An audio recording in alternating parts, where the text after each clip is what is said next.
Kiukweli tunaendelea kuishukuru serikali, tunamshukuru mama yetu Samia Suluhu Hassan. Kama tunavyoona hapa, hivi ni viuatilifu ambao wakulima wamekuja kuvibeba, umeona, bila malipo ya aina yoyote.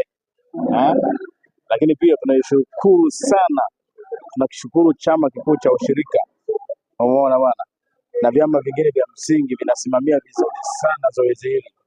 Hapa mwaka huu hakuna mbambamba, hakuna kunyengwa mtu, hakuna kuibiwa mtu, au sio? Kila mtu atapata vile ambavyo aliandikisha na vile ambavyo anatakiwa apate, hakuna atakayeonewa, umeona.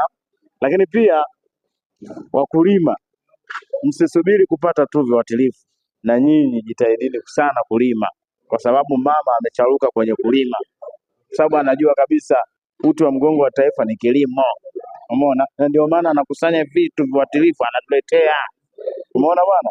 Lakini pia pongezi za pekee kwa wilaya hii ya Tunduru, meneja wa ushirika, kakaangu, unafanya vizuri sana, endelea kupambana hapo ulipo.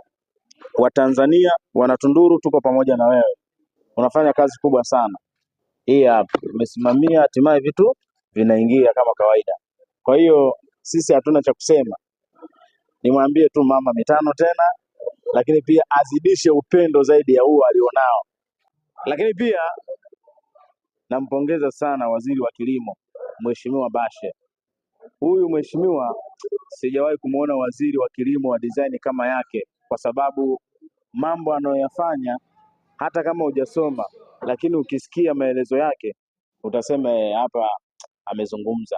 Kiukweli anapambana, umeona, yeye kama binadamu anapambana.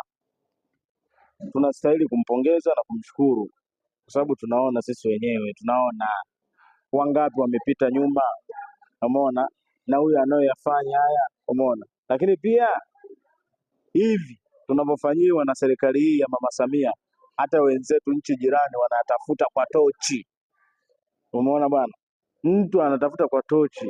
Leo hii serikali inatumia gharama kununua viuatilifu, alafu mwananchi unavipata bure kabisa.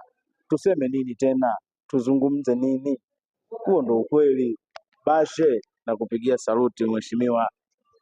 Namshukuru Mwenyezi Mungu kwa sababu kile tulichokuwa tumekusudiwa naona kimepatikana. Kwa hiyo niseme tu kwamba kwa uwezo wa Mungu, na kama nilivyotangulia kuongea mwanzoni kwamba tunamshukuru mama, aendelee kutupambania. Ndio kama hivi tumeshapata haki yetu, basi tunamshukuru Mungu.